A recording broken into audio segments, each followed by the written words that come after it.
done nearly 33 years with ambulance and joined at a really young age at 17 years old. And I was lucky I came from the bush, so I really had that working in difficult places and remote areas. But, there's lots of cases you could pull up and talk about in my career so far, some good and some bad, I suppose. But probably one that was really different and out there that occurred within the last 10, 15 years. I've been a EA officer as a CCP for nearly 16, 17 years at least. I've come home and my neighbours are having a party, whole family over there, kids and barbecue, everyone's having a few beers, and I'm over there, just gets changed, put a shirt on and having a burger, and everyone's having a good time. The phone goes and they asked me to go to one of the cave systems north of Rockhampton. Apparently someone had been in a place where he probably shouldn't have been and had fallen through a hole, but probably fell 5 metres and landed on his head. And this was all second-hand information, as the person that was with him made the call and couldn't really tell us exactly what part of the cave system they were at. So we'd been in the caves before, so I went there for a school excursion when the kids were like grade 4 or 5. And I remember that there's some parts of the caves where people with big shoulders you could not get through. So I was thinking this is going to be very interesting. And we got the SES and fire there, but we turned up first. And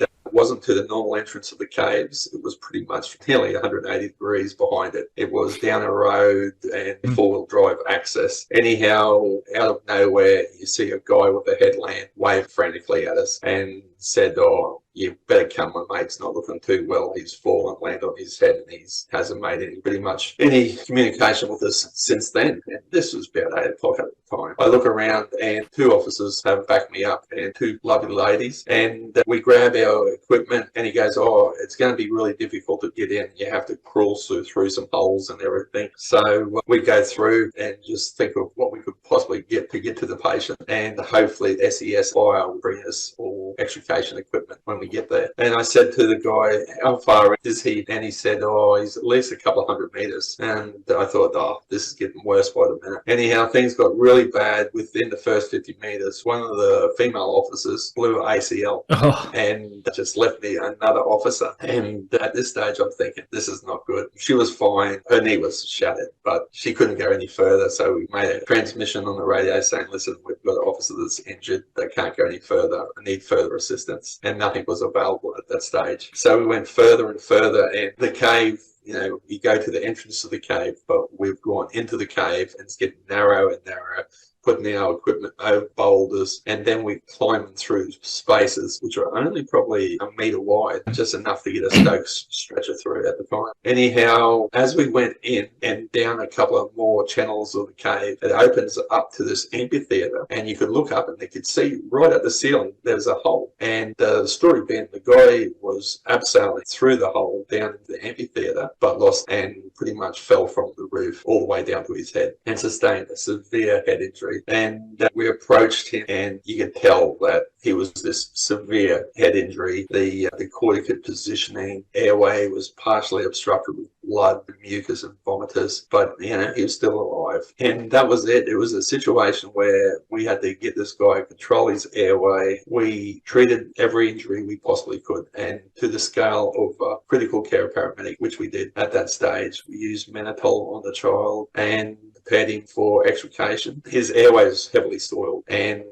with his diminishing conscious state, we were able to put in a cold tube. I had no other option. He had no peripheral IV access because of tense muscle spasming, so we put IO in and transported the guy out of there. But it took 4 or 5 hours, absolutely. By the time we got out to the open, we had sufficient resources. We had spoken to the hospital and advised that we had a severe head injury, but we maintained his airway and maintained his oxygenation and ventilation, and that was the most critical things we could do at that time. And just what I remember is trying to get this guy out and just pushing him through these holes in the caves on a stoke stretcher where we could only push him 1 to 2 meters at a time, correct everything, make sure that tube has not been malplaced. And we got him out, got him to hospital. They did a craniotomy on him in hospital in Rockhampton, which was very, very uncommon at the time. And he's still alive today. He's, he's a little bit slower than he probably was prior to going through that cave system that night, but it was one hell of a job, absolute cracking job. And it just, if things could go wrong, it went wrong. You know, we lost an officer with a severe knee injury. It was just one of those situations where you look and you go, bloody hell, I've just done 10 or 12-hour shift